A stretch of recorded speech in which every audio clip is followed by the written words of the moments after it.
Благодарам, почитуван декан, почитувани професори, ценети студенти, почитувана директорка на глобалната иницијатива, генерален секретар на ФФМ, почитувани присутни дами и господа. Прашањето околу справувањето со нарушувањето на јавен ред и мир, нередите, ексцесните состојби на спортските надпревари, посебно на фудбалските, е во доволна мерка детерминирано како во смисла на манифестните карактеристики, така и од аспект на последиците кои се предизвикуваат во спортската средина и пошироко во општеството. Иако до сега се направени голем број на анализи, со цел надминување на овие непријатни состојби, сепак спортскиот, тоест фудбалскиот хулиганизам, представува општествен проблем кој има тенденција да биде сериозна закана за општата безбедност. Во последно време, вниманието на научната и стручната јавност, но и на целокупната јавност е привлечено од значителниот пораст на насилство на фудбалските терени во земјите во Европа. Во Република Северна Македонија може да се каже дека насилството е присутно на фудбалските стадиони, независно од тоа што станува збор за полесни облици на спортски хулиганизам, па затоа е потребен и соодветен третман од страна на државата, се додека сме во вакви услови какви што сме денеска. Мораме да имаме проактивност. Поучени од искуствата на земјите од регионот, но и на високо развиените земји, каде спортот има силно влијание врз општите текови во државата, фудбалскиот хулиганизам со својата неконтролираност може да предизвика далекосежни негативни последици кои што може да се чувствуваат на подолг временски рок. Имајќи го предвид фактот дека фудбалскиот хулиганизам представува опасност за јавниот ред и мир, би сакал особено да ги истакнам негативните последици што ги има за спортот, бидејќи директно придонесува кон загрозување на животите и здравието на голем број на искрени пријатели и поддржувачи на спортот, кои што се почесто стануваат недолжна жртва на една разбесната толпа на луѓе кои што се наоѓаат на фудбалските стадиони. Предизвикувањето нереди на фудбалските надпревари не е феномен за истражување само од аспект на однесувањето на гледачите, односно на групите публика, туку воопшто за проучување на едно колективно насилство. Кога станува збор за фудбалскиот хулиганизам кај нас, видливи се напорите да се покрене широка превентивна општествена акција за уплажување на последиците од овој општествен феномен, но сепак мора да се има предвид дека тоа представува долготраен и пред се сложен процес, кој што бара многу време, трпение, вештини и енергија, но бара и материјални ресурси. Секако битна предпоставка за успешно водење на процесот е тој да биде плански и програмски ориентиран, со јасно зацртани цели, зададени задачи и мерки. Ваквиот пристап е потребен од едноставна причина што ниеден надлежен субјект не може поделно да се справи со оваа негативна општествена појава, па во таа смисла особено значајна е улогата на спортските клубови, навивачките групи, полицијата, редарските служби, но и на политичките субјекти, на судството, на медиумите, на невладините организации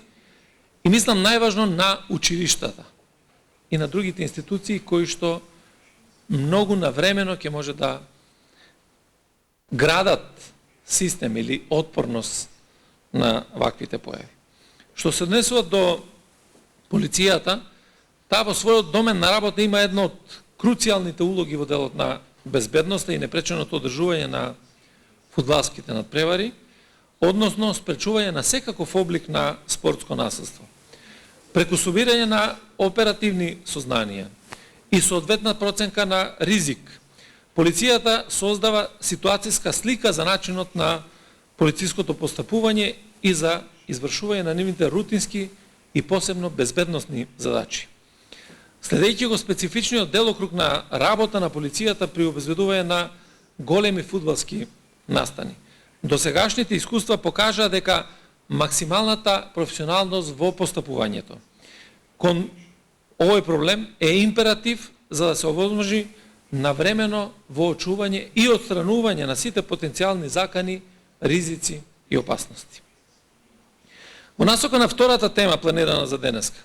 со која ќе се направи осврт на глобалниот индекс на организиран криминал, можам да елаборирам дека борбата со организираниот криминал е еден од приоритетите на актуелното раководство на Министерството за внатрешни работи. Денес модерниот свет нема никаква дилема по однос на фактот дека транснационалниот криминал е реална, објективна закана со огромен потенцијал да предизвика сериозни, како национални, така и регионални и пошироки глобални безбедносни импликации. Дотолку повеќе што организираниот криминал, кој што по својата природа на делување не познава граници, има евидентни коруптивни капацитети кои пак може да ги девастираат институциите на системот, па дури и самиот правен поредок на едно општество.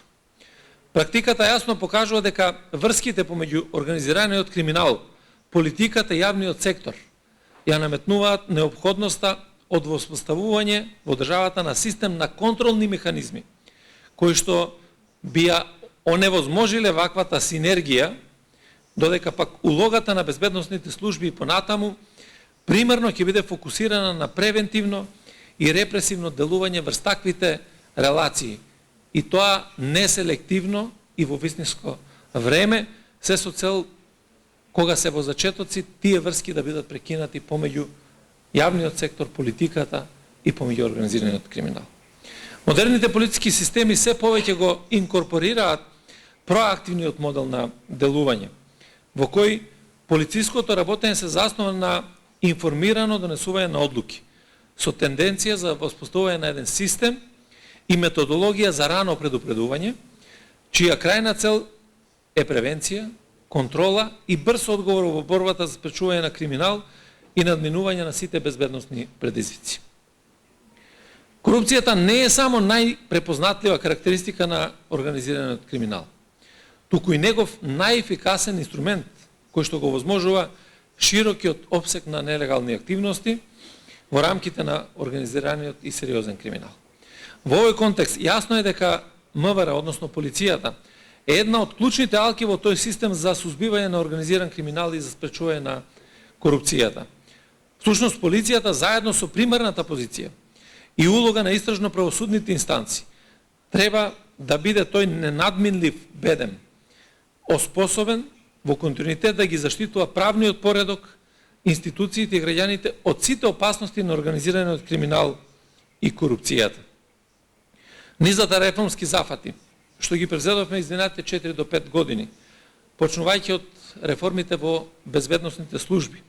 па се до нормативните предлози во правосудната сфера, има за цел не само да не поместат од мртвата точка, на која што за жал стоевме многу години, туку истовремено да имаат улогата на силен замаец за натамошното продолжување на реформи во сите институции задолжени за спроведување на законите. Непосредно со ова, односно напоредно, нам ни е нужно уште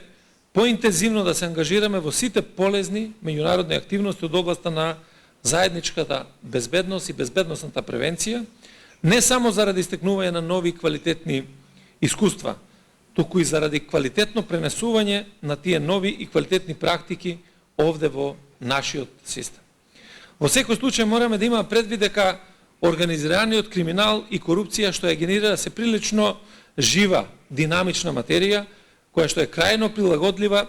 и инвентивна во своите нелегални цели. И дека следствено на тоа мораме во основа на нашата борба против злото да имаме стратегии кои што ќе бидат исто така динамични, надградливи, ефикасни, функционални, доколку претендираме да имаме добри резултати, односно високо и стабилно ниво на општествена безбедност. Во таа насока научните форуми како што е овој, впрочем и денес,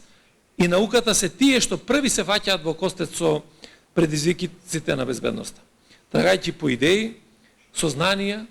и предлози за да се дојде до одржливи, оптимални реформски и системско апликабилни решенија од кои ќе креираме добри практики, искуства и заеднички одговор на безбедносните предизвици за кои што разговараме денес.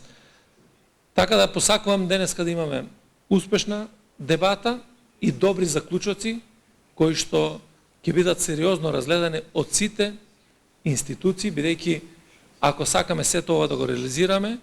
нема да зависи од една институција, нема да зависи од еден човек, туку ќе зависи од тоа колку системот ќе биде подготвен да има јасен одговор против сите овие недостатоци. Благодарам.